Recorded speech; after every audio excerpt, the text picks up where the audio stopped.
You're listening to the Broadway Podcast Network. This episode is sponsored by FX's Fleischman is in Trouble, starring Jesse Eisenberg, Claire Danes, Lizzie Kaplan, and Adam Brody. This drama tells the story of recently divorced Toby Fleischman, who dives into the world of app-based dating with the kind of success he never had in his youth. Then, his ex-wife disappears, leaving him with their 2 children and no hint of her return.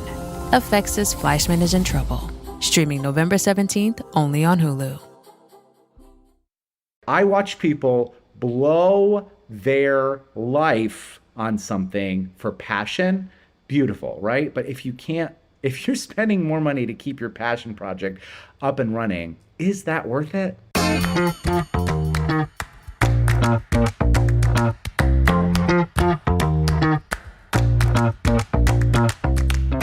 Hi, everyone. Welcome to Was It Chance, the podcast about embracing opportunity and taking intentional risk for your creative life. I'm Heather Vickery.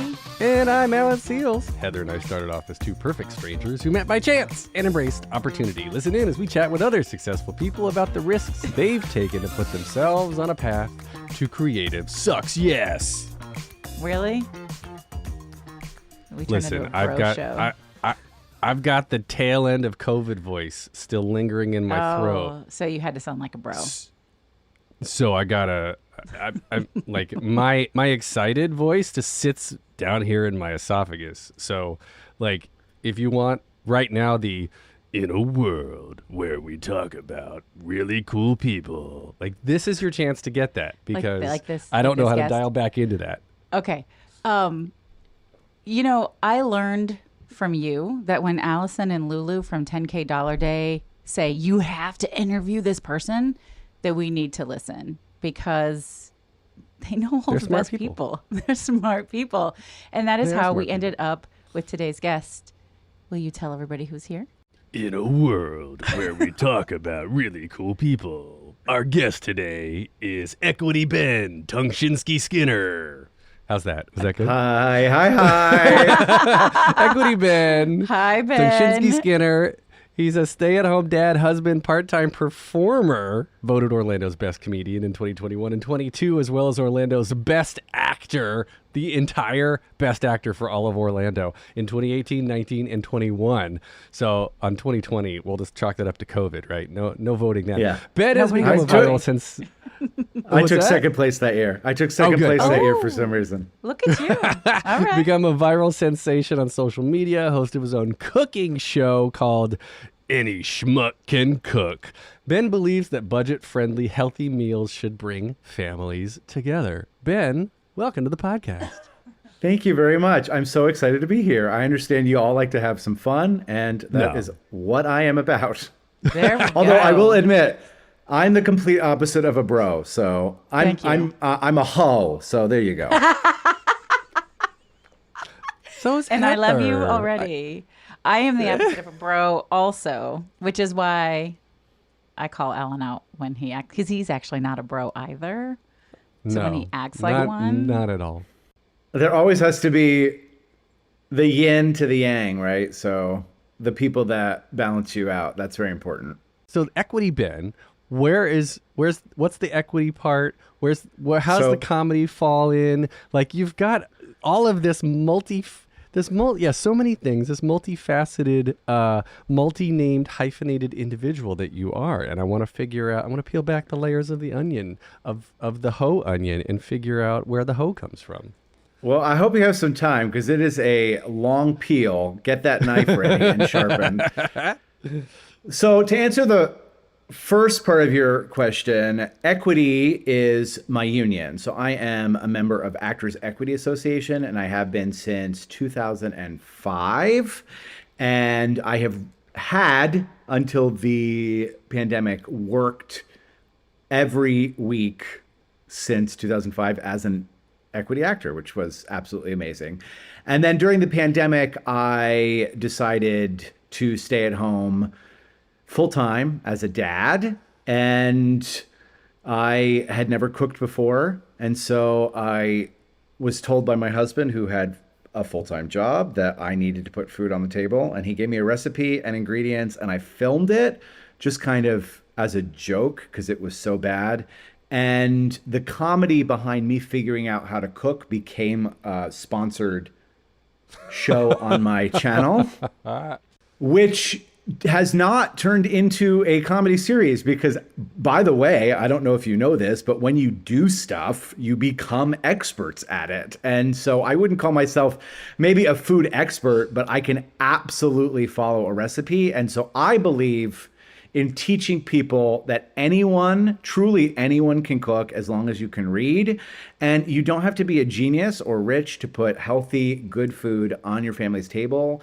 And I believe what will change the world is sitting around the table as a family and eating food, filling your soul and your gullet at the same time. That's what I believe. That's what I learned during COVID. And I'm trying to pass that on to people who are still being slaves to their companies and not realizing that all those companies threw people out like trash bags and they'll do it again in a heartbeat.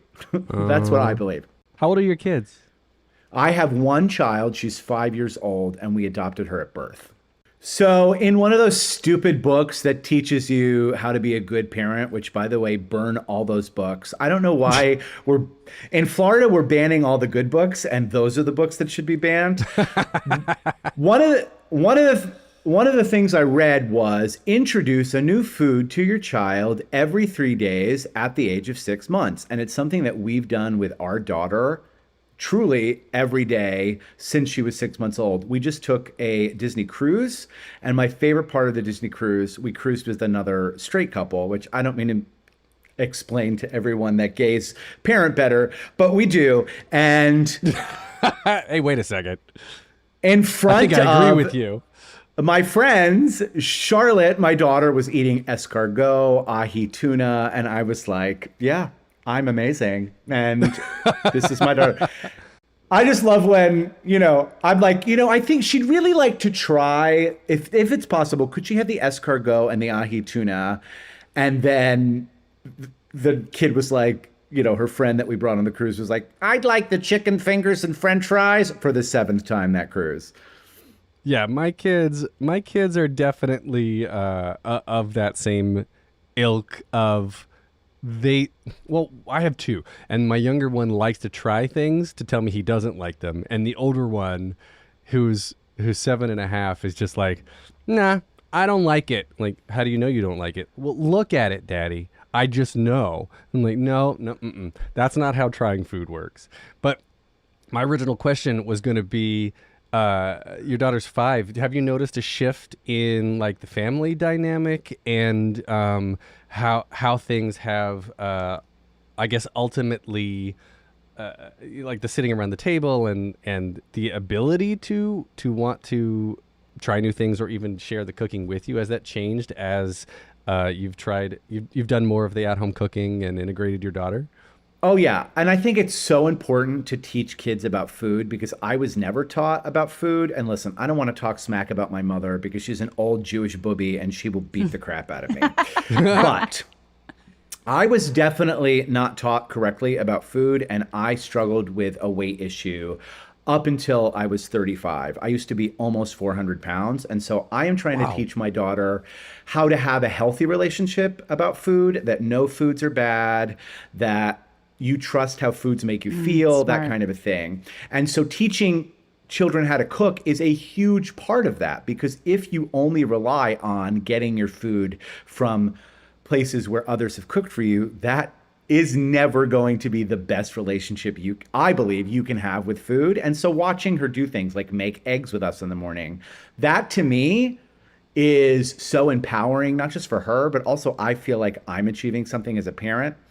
But then also we live in a world where friends of ours have, 5 meals a week in the backseat of their minivan. And to me, that is just not only nutritionally not healthy, but it's not healthy for you as a family. How do you connect? And so, yes, my husband has a full-time job where he's out of the house 48 hours a week, but I make it a priority that we spend as much time together as a family, even if that means we're poor. And so kind of like to answer both Alan and Heather's question at the same time, just coming at you. I spend about 6 hours a week looking at all of the grocery ads, and I plan basically what I would consider like bougie food on a budget. Like tonight's dinner is Korean chicken wings, and I was able to make an entire thing of like these fancy chicken wings that I had at a similar restaurant in town for under $10 for the whole family. So I look at stuff that I'm able to bring down cost, that feeds our gullets, our souls, and is essentially a healthy meal on a budget. And that way we're still able to travel. It allows us to spend as much time as a family together, because I do that when he's at work and she's at school, and then we can come together and enjoy as a family. I love that. So you clearly have a lot of passion for this, and you also are a trained actor. My queer brain was like, Equity Ben, he's doing some diversity and inclusion work, swear to God.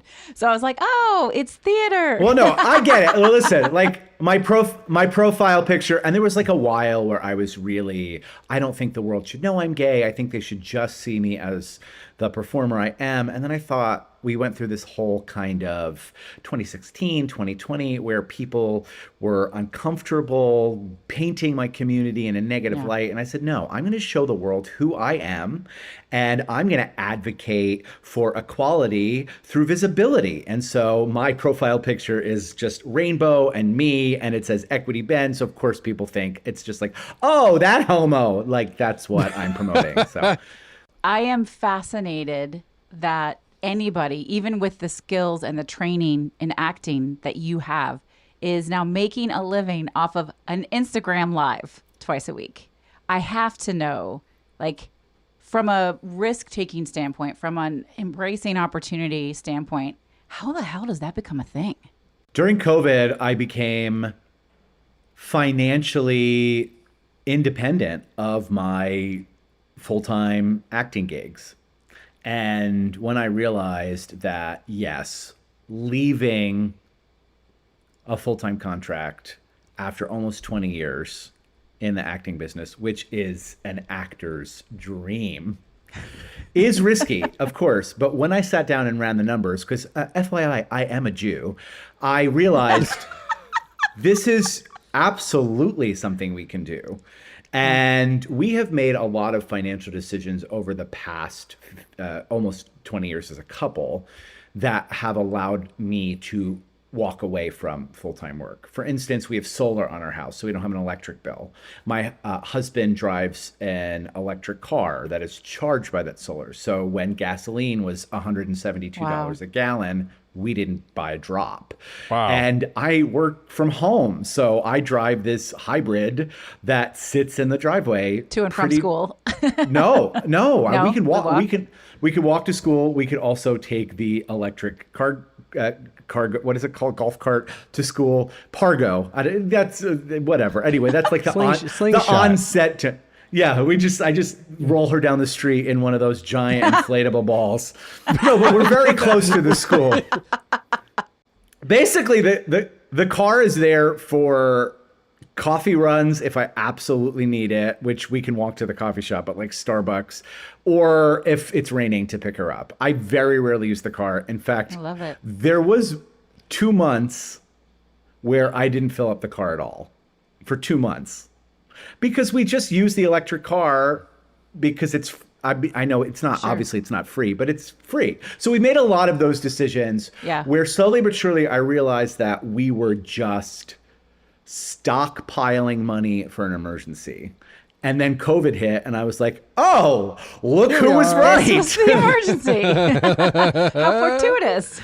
I love when people would always make fun of me. Like, really, you're stealing more sugar packets? And it's like, well, you never know. And then like one of the things I've always done, and this is not a joke just to make you all laugh, but is whenever I go on vacation, I do things like take the toilet paper out of the hotel room, because why not? Like, there's no reason. It's just sitting there, wrapped, just put it in the suitcase, right? It's one roll of toilet paper. How much is that going to save you? $1. But then y'all were laughing at me when I was wiping my ass during COVID with no issues. And y'all were like, anybody got a spare sheet? Because my ass is chapped. And I didn't have to worry about that. Well, that's our cold open right there. No, it's not. No, it's not. My question though, so this podcast all about like embracing chance, right? So COVID was not a chance that all of us planned for. I mean, maybe some of us stole toilet paper and sugar packets, and all of a sudden we're ready for it. But you had a gig. I don't know if you're allowed to say what your 20-year contract was, but walking away from that, yeah, that's a big deal to walk away from 20 years of stability and then all of a sudden start this brand new adventure that ends up working, right? So like was the walking away, was that a conscious decision of like, I'm going to try something new because of the pandemic? Or was it like, you know what, life just dried up and I have no choice. Now I will embrace this new chance.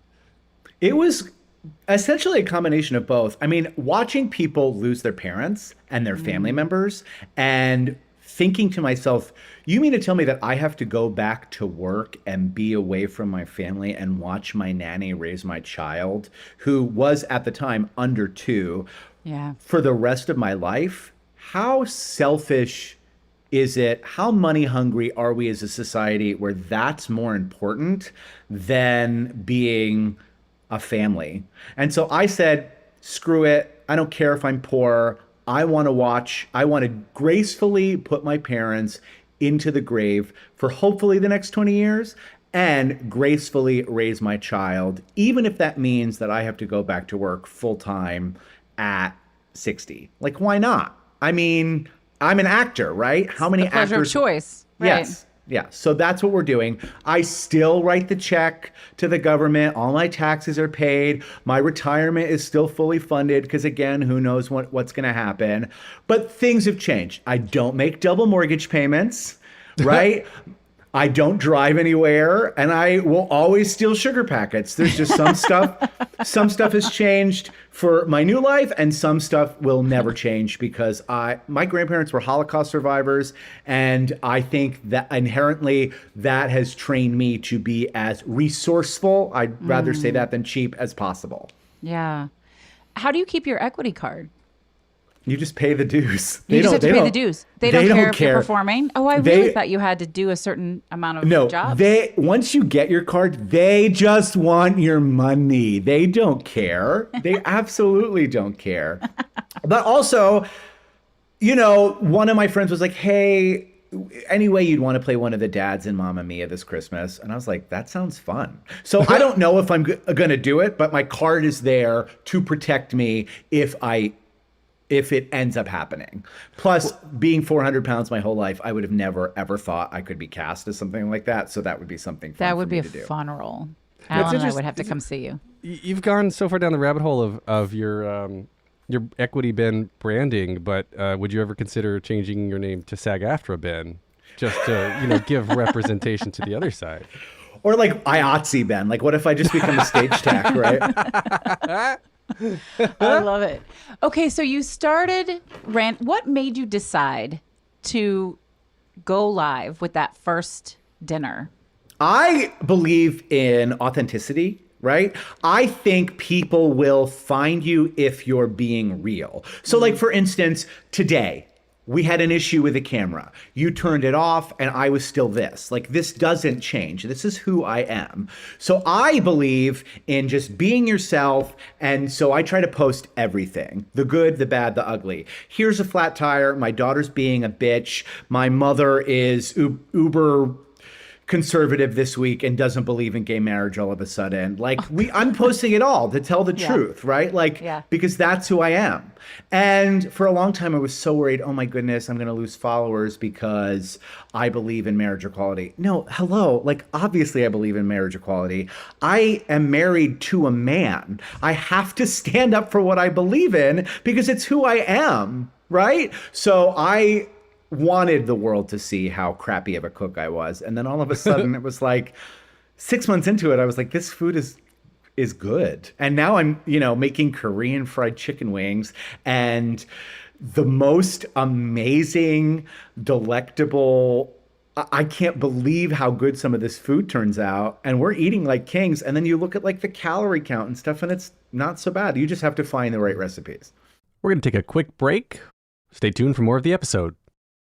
23-year-old Walt Mendez finally got his dream job, working in show business. The only problem is his new boss, a low-level talent agent with rageaholic tendencies. You're a nice person, Walt. That's going to be a problem. So listen, whatever your impulse is, do the opposite. When she has a heart attack on his first day, leaving him alone, clueless and in charge, he discovers some questionable financial dealings led by her dentist husband. I'm literally doing root canals on anything with insurance. And he turns to his ruthless predecessor for advice. Walt, grow a pair. You're in the Hunger Games. Soon, his shady ex-boyfriend resurfaces, coming on strong and making the job suddenly more attractive. Am I making you nervous? A little. And it's turning you on, isn't it? All heard through his headset at the office. Rolling Calls is a hilarious dark comedy starring Julie Halston, Richard Kind, Dan Rosales, Matt Doyle, Wesley Taylor, Luis Miranda, Aaron Davey, Brittany Mack, Andrea Macassette, and more. Get ready for Rolling Calls at bpn.fm/Rolling Calls or everywhere you listen to podcasts. And now we're back. Has your relationship with food ultimately changed now that you've been cooking and you're I guess initiating the recipe finding, the ingredient finding, and then I always think about you said at the very beginning, you were like, if you can follow a recipe, you can cook. Yet there are people I know, I happen to be married to one of them, who are like, I'm just gonna like wing it. That's the thing. I'm an improv actor. That's how my partner is. Yeah. I live for making stuff up because I keep trying. I have a foul mouth, and so I'm trying to keep it clean for you guys. Oh, don't worry about us. We're good. We fucking love to curse. Okay, thank God. Listen, I'm like obsessed with making shit up. I've been an improv actor my whole life. However, when it comes to cooking, I was so scared of making mistakes that I always follow the recipe. And I found that every time you actually follow the fucking recipe as written, you get a good dish. So when people are like, oh, I measure with my heart. And I said, well, that's why your food sucks. And that's probably that's where the term "made with love" came from. Right. And also, by the way, when you measure with your heart, when you make it with love, like check your cholesterol, sweetheart, because that was way too much butter. Okay, like let's Is there ever too much butter? I mean, ask that to the woman who died at 45, right? Like, I mean, possibly. I think. I mean, don't get me wrong. I made a shrimp dish the other day, and it was 3 tablespoons of butter is how the dish started. And so, like, you smell this, but 3 tablespoons divided by 3 people, that's not a big deal. But you smell the butter, and it's so rich, it's so great. But then you do this stuffing recipe I do every year for Thanksgiving. It's 2 sticks of butter. There's no way that if you ate like that every day, you would not screw how you look, screw your numbers, just how you feel. Right. And so gut health. Right. Yeah. I mean, absolutely. My signature dish is mashed potatoes, and there are at least 2 sticks of butter in my very fucking delicious mashed potatoes. But I do only make them like twice a year. That's my point. Okay, so twice a year, you're like, and also, isn't that why they're special? Because they're not every day? Sure. Right, you're like, oh my gosh, it's time for Heather's special mashed potatoes that we only pull out at Thanksgiving and Christmas, and so they're uber special. I do meatloaf and a breakfast casserole. Did you swallow a fly, Heather? No, I thought about swallowing your meatloaf. Well, I don't like my meatloaf I don't want anyway. anything that is true. Meatloaf is not my brand, but I was the kid who had to have all of my foods they couldn't touch, and I don't mix things up. And so the idea of a loaf of meat with all those things in it, I would literally just rather starve. All right. Well, more from me and anyway, Sag After Ben. Let's talk about Sag After Ben. What happened on that first live stream? So what happened? I didn't understand the recipe, right? Things would happen like, the meat. How long do you cook the meat? How long do you put everything in the oven? Do you mix everything together? I was falling apart and posting everything, and people were, had never received that many. It was watched by 6,000 people. I was like blown away. Wow. Like I'd never seen that. And so I thought, okay, that was good. And then a lady messages me and she's like, hey, what if I paid you to do it again? And then I Wait, was like, what? To mess it up? no, just to cook again. She loved it that much. And I was like, Right. And then 6 months ago, some lady said the same thing. What if I paid you to do a grocery haul every week? And so then I thought, this is like sponsored content is where it's at. And people want their name out there. And then there are people that just want to support. So for 3 months, I worked with a seafood company, and all I cooked for 3 months was their product. And I cooked it in different ways. I found the recipes. I ran the recipes by them.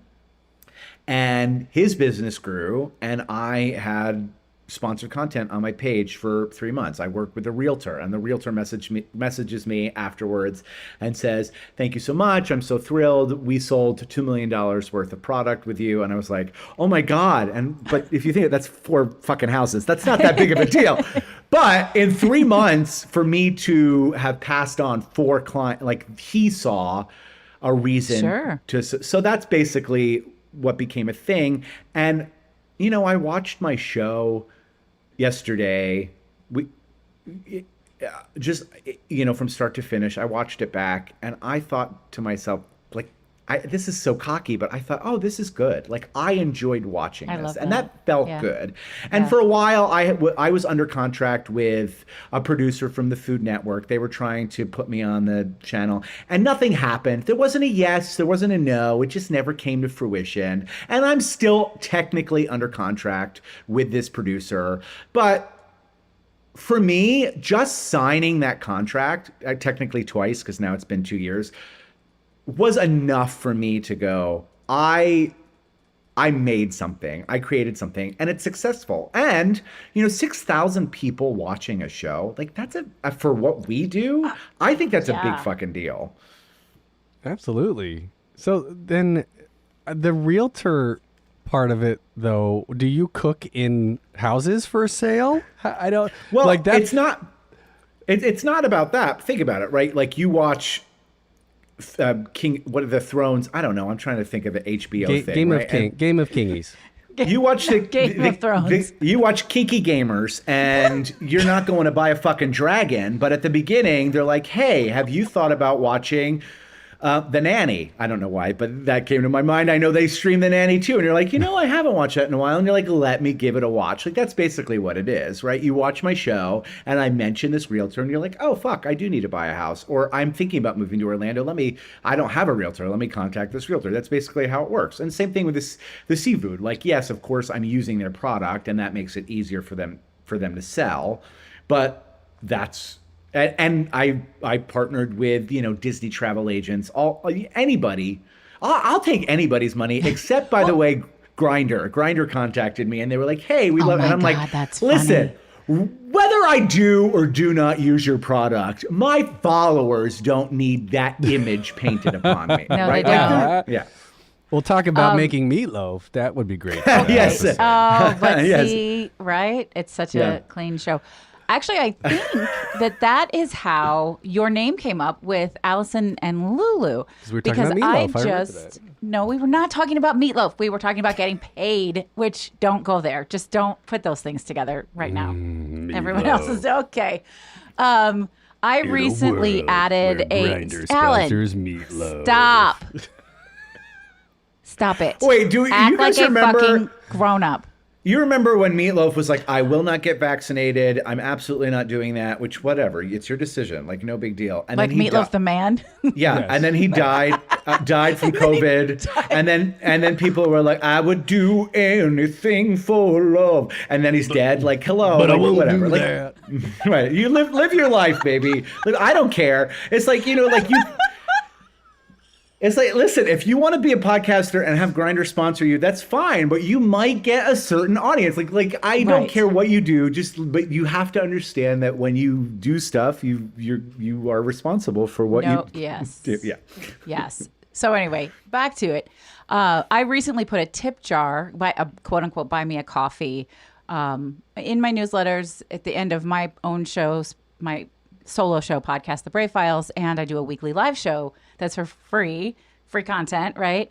And it's really uncomfortable to say, hey guys, if you really like my content, you could buy me a coffee, you could tip me. And Allison was like, oh my God, you gotta get to know Equity Ben. Like, he's like, this is how I feed my family. Like, I want to hear all about. So let how me you ask do you that. then, to give myself to give you the fully educated answer, let me ask you, how do you make money? Yeah, How do you great support your question. family? I support my family through my work as a transformational success coach. Okay, so would you take on a client for free? Yes. Okay, so but then how do you feed your family? I know you don't want that answer. I do one client as a gift a year. That is a thing that I absolutely. Oh, and I do comedy shows for Give Kids the World. I've done Cast Member Pantry, which donates food. Right? Yes, of course. We would like to give back. So no, in general, I wouldn't work for free, but I do work for. That's my point. Is I work for free as a podcaster and doing live shows. Some of it is marketing. I totally get it, but I put a ton of content out, which costs me a ton of money. And time. And time on my end, and time is money. And while I don't need to get rich off of these things, I sure as fuck would like to cover my expenses. So I'm like, okay, I'm going to put the tip jar out, but it's really uncomfortable to ask about it. Well, I'm going to be completely frank. The cost to sponsor content is so cheap, but I put out a lot of content. Mm-hmm. So my thought process was, some of my fans have no issue sponsoring one show a year, right? There are 350 days in a year. So then I just need, out of my 300,000 TikTok followers or 60,000, 70,000 Instagram followers, 350 people to sponsor one show a year. Then all of a sudden it adds up quickly, right? You're like, oh, $25, that's not a big deal. $75, that's not a big deal. Everything adds up. The little tip jar, that adds up. So every time you do something or have something sponsored, it adds up. The thing that I threw out the window was feeling weird about asking money, because this is my job. I would never in a million years go and do something for free unless, of course, it was to help somebody. But corporations, they're milking you dry. Like, if I were to go, I do still work at Universal part-time, one day a week, one day every other week. Basically, so I don't go crazy at home and so I can get my family into the theme parks for free, because that's something easy, cheap that we like to do. And then I steal their toilet paper. And no, I don't do that. That's just a joke. I would like to keep that job. But they have begged me for now 3 years since the pandemic, please sign a contract with us. You're so great. And I legitimately believe that I'm so great is because I'm not getting burnt out there, and I'm only doing this one day a week, one day every other week. But I would never do it for free. Never. Yeah. And I believe that if you want something to become your job, you have to get paid to do it. And I can't feed my family if I'm not getting paid. And also, if you have an audience, they're there for a reason. People don't just listen because it's free. There are some people, I firmly believe there are some people who will never be able to afford to sponsor, and that's fine. But there are people who can. And those people who want to see or hear your content will provide an income source for that. And that's why I've never done a Patreon. That's why I've never done sold content. Well, and I have done a few private shows where I have given tickets to anyone who said, I can't afford to come. You direct message me. I don't announce, hey, Joe from Kissimmee couldn't afford to come to my show. I gave it to him for free. I'll never do that. I'm not going to blast somebody out there, but I will absolutely comp anyone to anything if they can't afford to come. In fact, I always do. Before COVID, I was doing stand-up shows. I produced them myself. I was making all the money because, I'm paying the venue and nobody's taking a percentage of my ticket costs. I make everything. But then I always did one full show where every seat in that house was a theme park employee who was paid an hourly rate, who couldn't afford to buy my ticket, completely free. And so that's what I would do. Anytime I did a show, I would make sure to do, and we've done a ton of them. So I make sure that there's always a way to give back. Yes. And Heather, what I think you're doing by providing one free client a year for coaching, I think that's absolutely important, not just for them, but also for you and who you are as a person. Sure. Yeah. But also, this is a business. Like, we can't forget that this is a business. Like, the reason Phantom is closing on Broadway is because it's a business, and it is, after 35 years, too expensive to keep running. Yeah. We don't care that it's a legend. We don't care that there's no way to actually get that man out of the building. That's the whole plot of the show. All we care is that the Phantom wasn't profitable. And to quote my husband, it should have been more Phantom and less opera, and maybe it would have stayed open.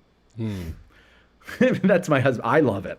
My first Broadway show. But even Phantom, right? This big, ballsy, giant show that has been so profitable for 35 years couldn't stay open. And so why would it if it's not making money, right? I watch people blow their life on something for passion. Beautiful, right? But if you're spending more money to keep your passion project up and running, is that worth it? That is true. It's hard.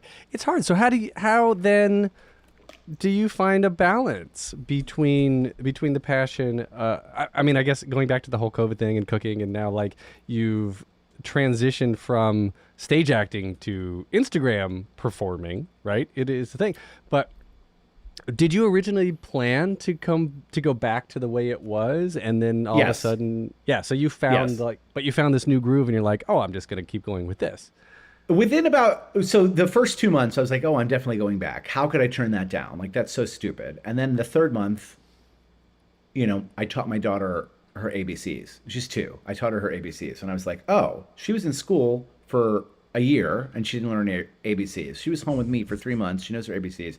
I need to stay home with her. I'm not going to be one of those. And listen, I don't care if you are. I'm not going to be the homeschool dad, but I will definitely be the stay-at-home dad, and I will be in her class, and I'll go on the field trips. I'm going to do all the things that she needs to do. And honestly, sitting down with her the other day and watching her read, she's 5, watching her actually read fucking words with tears streaming down my face. It's like, what is more important, to be the dad in Mamma Mia or to be home with my kid? And you have to make those decisions. And once in a blue moon, you have to say, yeah, you know what? This month I need to be the dad in Mamma Mia.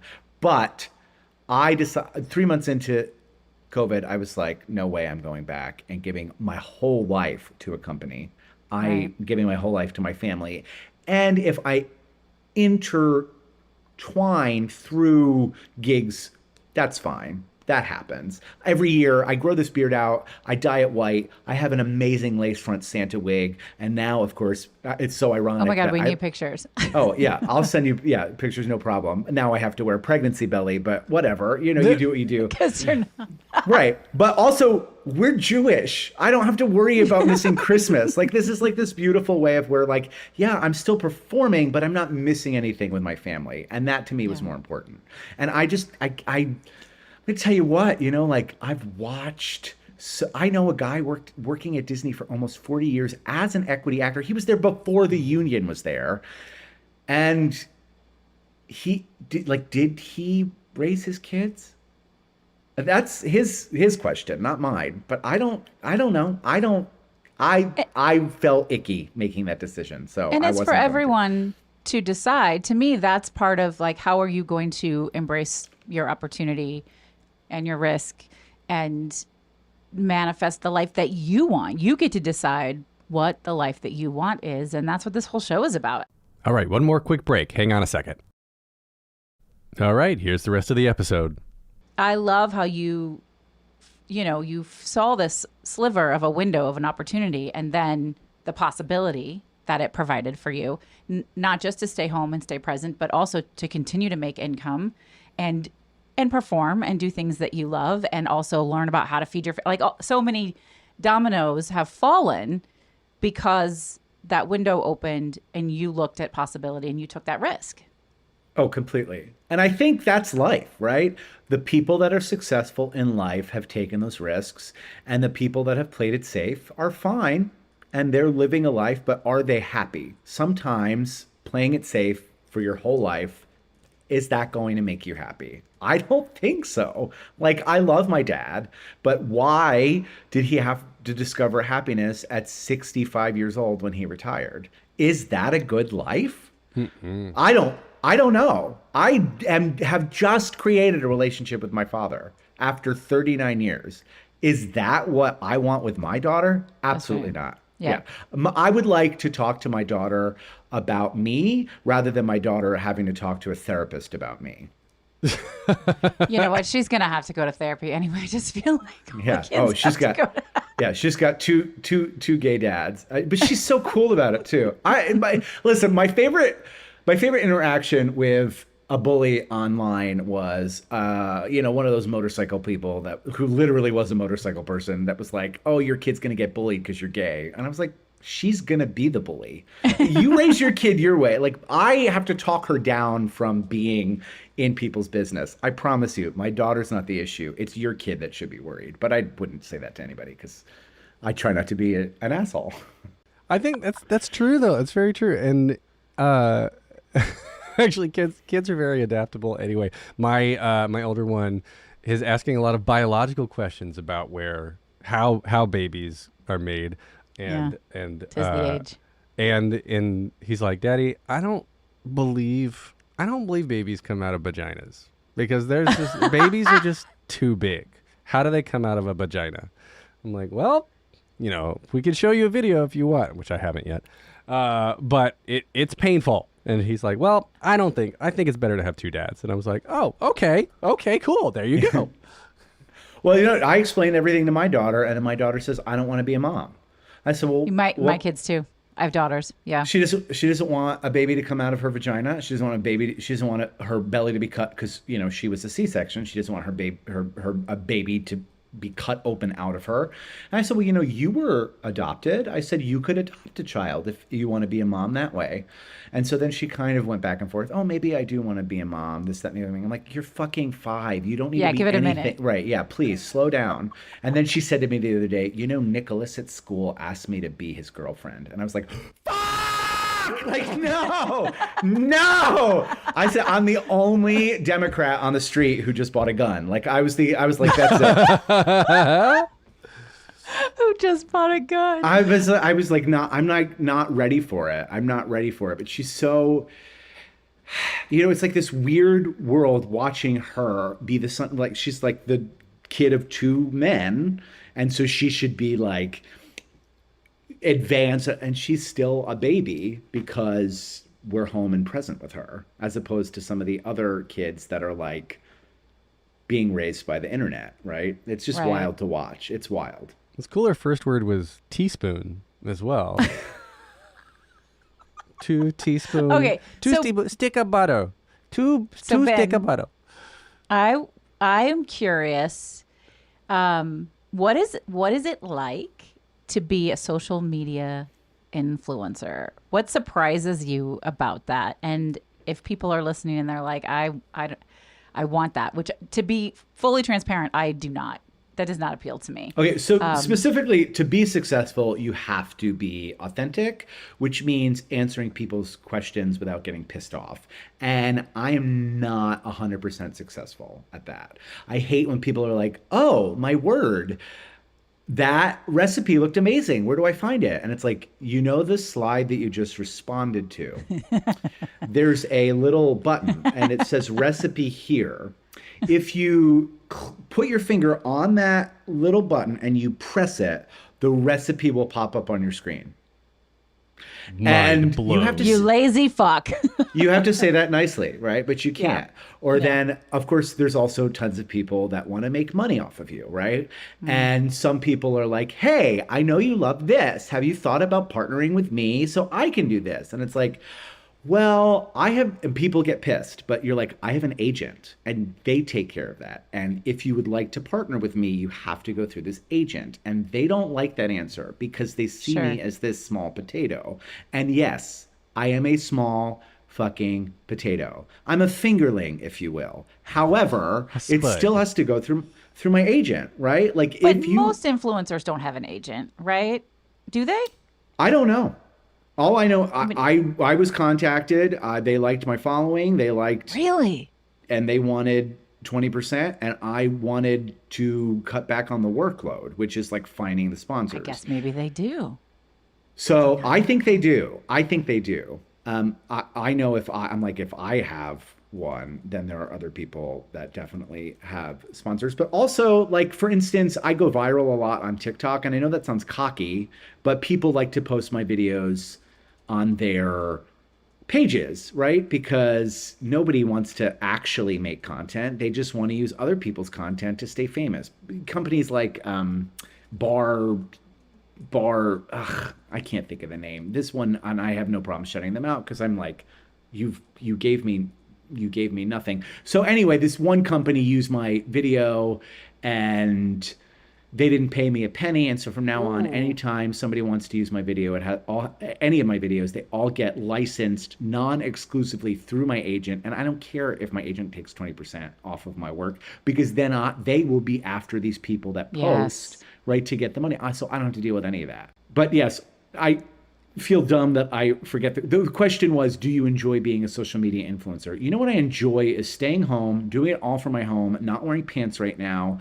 That is amazing, right? Yep. Being able to go, okay, I need to make content on Thursday. Well, if I film it on Sunday because I'm randomly off or this, that, or the other thing and post it on Thursday, nobody has to fucking know. I can do whatever I want on Thursday as long as I post it, right?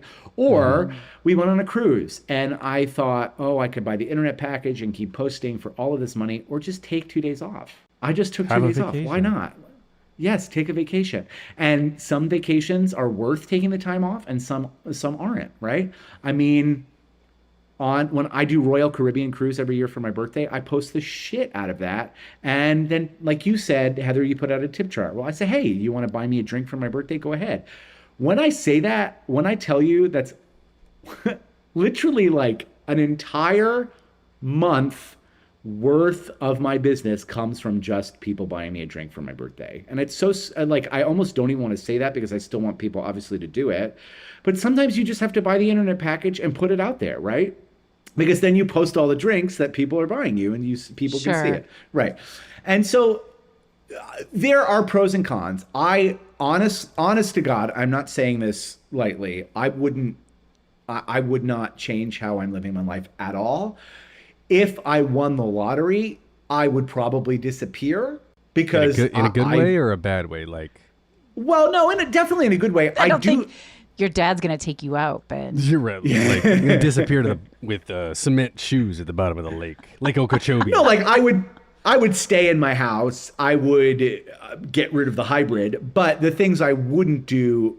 I wouldn't be so public. I'd love a little more privacy just for myself. It's so weird when people are like, oh, did you enjoy the lunch you just had at Dixie Cream? And you're like, oh gosh, I'm in the grocery store. Or like, listen, I know this sounds stupid, but I always take my cart back. I never litter. Because people are everywhere. And in the past 3 years, I've been a Karen one time and I'm still mad at myself for it. I'm still mad at myself. Recorded as a Karen? No, they didn't record me, but I was. But you knew. I knew. I was, regardless of whether I was right or wrong, which I was totally right. I didn't like how I treated that employee, and I'm still mad. I still feel guilty about that. Now, would I apologize to that employee? No. That employee, no. But I shouldn't have done it. Period. In fact, today I went to brunch and 100% was served rancid salsa. Did I say anything? No. I scraped it off my eggs and I ate it because I'm just so anti-Karen. Wow. Well, rancid salsa. Now, see, I coach people through not accepting things that are unacceptable, but nicely. Like if they gave you bad food, rotten food, I don't know that you have to eat that. But whatever. No, I definitely didn't eat it. I scraped it off, and then my husband was like, "You can politely," and I was like, "No, I'm just not going to do it. I'm sorry, I'm not going to do it." And I just felt I still live in that moment 3 years ago at that Panera, yelling at the employee for making me get out of my car in the middle of a pandemic with my daughter in the back seat to go inside to grab a mobile order. Why can't you just pass it to me through the drive-thru? I don't understand. But rancid salsa was the name of my band in college. But I love it. I love it. I was a groupie. I was one of the Ortega Salsettes. All right. Equity Ben, SAG-AFTRA Ben. Also call yourself Goody Ben. Goody Ben makes lemonade. You got a book. Well, so for kids under 5 had struggled so bad with the word equity. Obviously, QU is a weird combination of letters. And so a lot of kids, probably 10% of my fan base, their kids would call me Goody Ben. And so during the pandemic, every night at 8 p.m. for a full year, I read a children's book to my audience every night. I was never late. I never missed a day. And for the first 6 months, I was like, this is really cool. And then for the last 6 months, I was like, this is fucking hard. It was very hard to be every night, right, for a full year. But I promised myself I would do it. And then at the end of that 1 year, to commemorate 365 nights of reading, I had written and gotten published a children's book, and I called it Goody Ben Makes Lemonade, and it's my outlook on how kids can deal with possibly having a bad day and not letting that control your life. I love that. Well, so we'll wrap up with a question we ask everybody sort of at the end is, what ultimately is your relationship with fear and failure? How do you how does that affect you? How do you let it affect you? I've given up fear and failure. Okay, let's look at No such thing, right? Let's look at life, right? Okay. My grandparents survived the Holocaust, and I'm going to freak out because I wore the wrong socks with my shoes. Like, I'm going to let a panic attack. Absolutely not. When I'm on the Peloton and I have a panic attack, I burn more calories. So why not embrace the fear? Like, let's go. Bring it on. Also, you know what's super weird? I know a lot of performers say once you get rid of the butterflies in your stomach, you should stop doing it for a living. But it's so easy when you don't have butterflies in your stomach. And maybe it's not as special of a performance to do, but don't you believe that sometimes the things you do, even your passion, can just be for money? Sometimes you can just do shit for money. And so who cares if there's no fear there? And why do we get scared, right? Like, what is the point? It's going to happen. You're going to do it. Mm-hmm. It's going to fucking happen. And you might fail. And what's the worst thing that happens if you fail, right? Like, you learn. Yeah. People have talked shit about me online. People have bullied me to my face. And relationships have ended. And it's like, who the fuck cares? I'm still here. I'm still happy. I'm still with my family. And that's all that matters. Now, the fear of like losing my parents or losing my spouse, yeah, of course that happens. But you can't embrace that every day. Sure. And so when my mother has to go to the hospital because she has treated her body like shit for the past 65 years, then, you know, I get a little nervous. But when she's not in the hospital, life is great. And so I really, that's the only time where I will let fear control me, is when I know that, you know, there are things that inevitably will happen. But life is going to go on. And it's going, and every time I freak out, it's fucking gonna happen. Like, life is gonna happen. You know, you don't buy a house and think, oh, I will never have to replace the roof on this house, ever. Right? You buy a house going, at some point, I'm going to need a new fucking roof, and the day's going to come, and I'm going to have to pay for it. And then you pay for it, and you watch that money in your bank account disappear, and it's like, why was I scared about that? I paid for the roof, and now there's a new roof on my house. The end. Right? I gotta get a new all fear well lives in the pump. future. That's actually the core of literally all of the work that I do, is embracing fear. So but fear, unless you're being chased by a bear in this very exact moment, the thing you fear isn't reality right now. You're afraid of something that doesn't exist yet. And 100%. Sometimes we can make it exist. But like, we focus so much on the thing that we're afraid of that we manifest it, right? 100%. We behave differently. We show up differently. That's how we manifest things for good or for evil. I do have one more question. Because of something that you said made me think. So if you genuinely don't have those butterflies and those fears, and I have no judgment basis on that at all, how do you challenge yourself? Because obviously it is important to challenge ourselves. Otherwise, you know, we just sort of stop. Sort of stop. Does it have to be creatively? No. Because I love the Peloton, and There you go. Having been almost 400 pounds, and now I'm sitting at like 195, which obviously my husband threw the scale away because I was obsessed with it. And Good call, husband. He was very smart at that, because really that's so stupid. And also that's a fear that doesn't need to be there.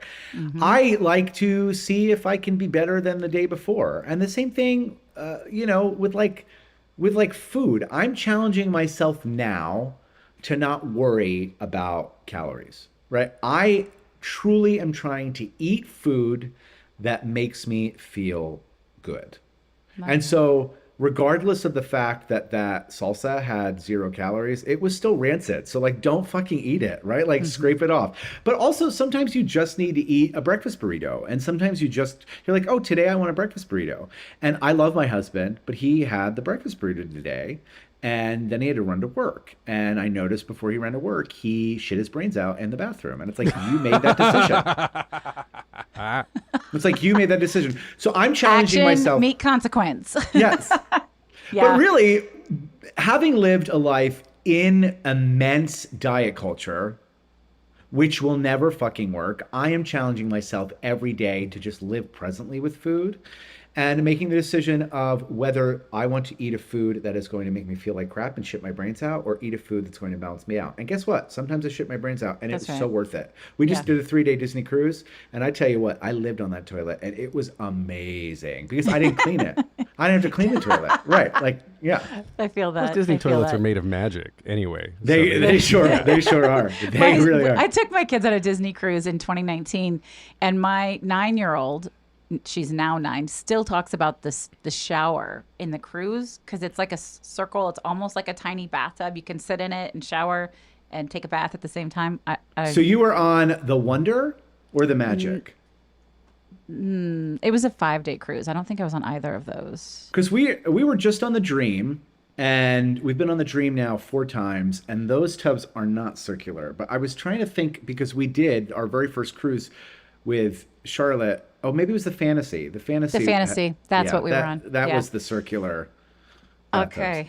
So, Ben, your show, Any Schmuck Can Cook, you stream it live on Instagram. It's technically live. However, it's via stories. So if you want to watch the full show, including my family's taste tests, you can tune in about 6 o'clock right on my page and just click, and you can watch it as an episode.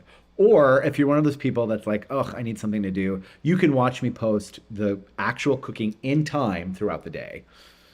Awesome. And that goes out on Mondays and Thursdays, right? Mondays and Thursdays. I also post a joke of the day every single day on my page. So if you're like, oh, I'm bored and I need a good joke, check it out. Remind folks how they can find you on Instagram and TikTok. Are you anywhere else on the socials? I am on YouTube, but I haven't posted for like 5 years. So good luck finding any content on YouTube. But follow me on Instagram at EquityBen, where I have roughly 69,000 followers. My kids would laugh at that. Oh, I laugh at it every day. I'm like, really? I can't break the 70. 69 would make them laugh. That's the kind of parent I am. So now we all know. And I'm on TikTok at EquityBen as well, where I have roughly 300,000 followers. And my OnlyFans, no, I'm just kidding, but please. And Grindr. Please, yeah. If you're looking at Thruple, if you're looking to fool around in the back alley of an Orlando bowling alley, I'm available for hire on Grindr. That's funny. But yeah, come follow along. I really enjoy making people laugh and trying to help people live their best life every single day. And by the way, you don't have to be happy every day to be happy. You can have moments. Just be happy.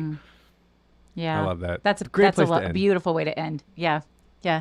Thank you, SAG After Ben. It's been a pleasure talking with you. Ben, thanks so much. You're hilarious. I love what you're giving out into the world. Thank you so much for spending a little bit of your time here with us today on Was It Chance? Thanks for having me. Bye. Coming this summer. I need you to stop with that shit. Listen, my voice is going to get back to normal soon, and I won't have this gruff bro voice anymore. So, well, I've got it. Might as well You'll have to play go with back to just being my nice guy, Alan. I'm nice guy Alan. Oh, we should have asked Ben to do Shut the Fuck Up, Alan. I'll bet he could have performed. Oh, maybe. Oh, well. Opportunity lost. Opportunity lost. I did not embrace that chance. Yep. I love it. What a funny guy. What a funny guy. Except for 2021. He was not. He was second place funny. He was second funny in 2021. Second funny in 2021. No, I mean. Wait, no. Really, Yeah. No, 2020, 18, 19. No, 2020. So 18, 19, 21. He got runner up in 2020. Yeah. So. Yeah. There we go. But super funny guy, super nice guy. I can relate to the whole wanting to give it all up and stay home with your kids thing. And then when I have the opportunity to be with my kids for more than like 3 days, I'm like, shit, I got to go back to work. He's only got one, though, I feel like. Yeah, I guess maybe that's different. When I do take one kid out, like, well, we're starting to divide and conquer as they're getting older. So I take one kid out and like, they're totally different kids. Totally different kids. Even when I just have two, for a while there, even just three, like when there weren't all four of them, the dynamic is totally different. Mm-hmm. Yeah, for sure. Well, I like how he has leaned into the social media aspect. Like, right, in the acting world especially. Make it work for you, man. Leaving a 20-year gig.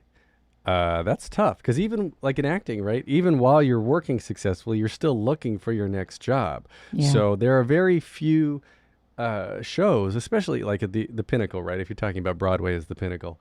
And he even brought one up, Phantom. Phantom is closing. I thought Phantom would never close. Chicago, who knows what's going on with Chicago? But then you've got like Lion King, Aladdin. You've got some other staples of the industry. Like if you can get a job in Wicked, then in theory, you've got a job forever. But you just never know. Except maybe not. Not that I'm jinxing Wicked. I hope I know, right? Don't do that. So I think what Ben is doing is really fun. He's totally leaning into what works, right? And social media is working. I have a love-hate relationship with it. It literally sounds like torture to me to record all of that stuff live and have to worry about it.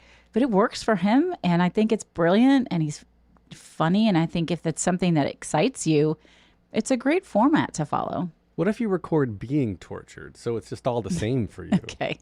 I think that is the indicator that this has been a great episode of Was It Chance? We love it. We're glad you're here. I was going to bring up the whole agent thing. I think that's fascinating. Actually, you should. Yes. Because I think he's right. You've got a following. You build a little bit of a name for yourself. And then there's influencer but that's the world we're in now. That's the new stunt casting, even on Broadway too. Stunt casting is not necessarily about being a TV or film celebrity anymore. It's about social media following.